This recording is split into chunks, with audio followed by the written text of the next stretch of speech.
रविवार को शहर जिला कांग्रेस कमेटी के समस्त कार्यकर्ताओं ने गांधी भवन पर एकत्रित होकर वरिष्ठ कांग्रेसी नेता राहुल गांधी की संसद सदस्यता समाप्त होने का विरोध करते हुए धरना दिया।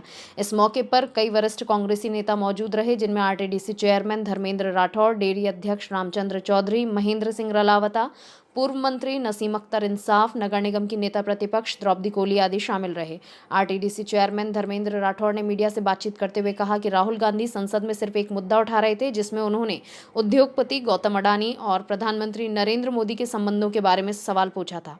लेकिन सरकार जनहित के मुद्दों से ध्यान भटकाने के लिए साजिशें कर रही है और इसी के तहत राहुल गांधी की संसद सदस्यता समाप्त की गई है। उन्होंने कहा कि राहुल गांधी जनता की आवाज़ बनकर सामने आ रहे थे और इसी के लिए उन्होंने भारत जोड़ो यात्रा निकाली थी, जिसे जनता का भरपूर सहयोग मिल रहा था। इसे रोकने के लिए सरकार ने कोरोना का कारण भी बताया था, लेकिन सरकार भारत जोड़ो यात्रा को रोकने में नाकाम रही। जल्द ही मोदी सरकार की साजिशों का खुलासा होगा। प्रदेश नेतृत्व के आह्वान पर कांग्रेस कार्यकर्ताओं ने गांधी भवन पर सत्याग्रह किया है। गौरतलब है कि शनिवार को कांग्रेस कार्यकर्ताओं ने प्रधानमंत्री नरेंद्र मोदी का पुतला भी फूंका था। देखो, राहुल गांधी जी पार्लियामेंट में एक ही मुद्दा उठा रहे थे कि अडानी जी के और मोदी जी के रिश्ते क्या हैं, इसको बता देना चाहिए। 20,000 करोड़ रुपए अडानी जी की सेल कंपनी में कहाँ से आए, ये जवाब दे देना चाहिए।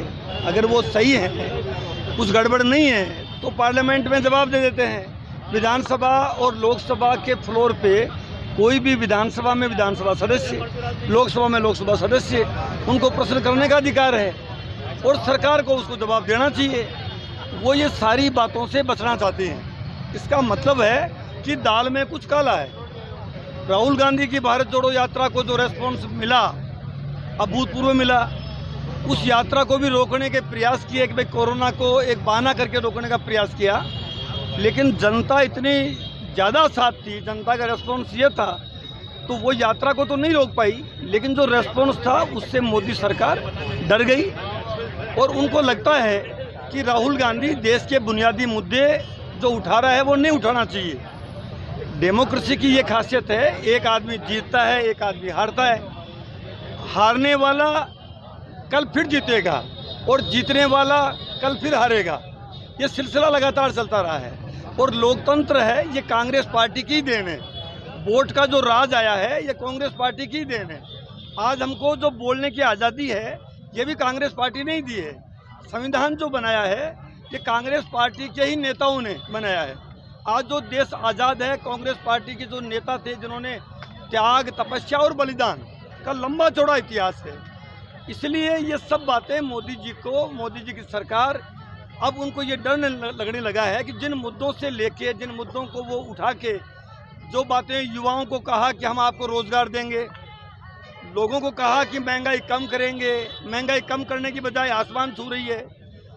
जितने देश के बुनियादी मुद्दे हैं, उनसे ध्यान भटकाने के लिए केवल राहुल गांधी को वो टारगेट कर रहे हैं, जो उनको नहीं करना चाहिए। राहुल गांधी देश का बहुत पॉपुलर चेहरा है, पूरे देश राहुल गांधी के साथ खड़ा है, पूरा विपक्ष राहुल गांधी के साथ खड़ा है।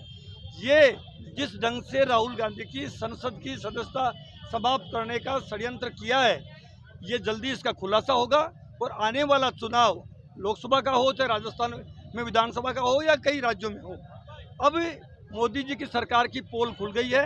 आने वाला समय इनके लिए बहुत चुनौतीपूर्ण होगा।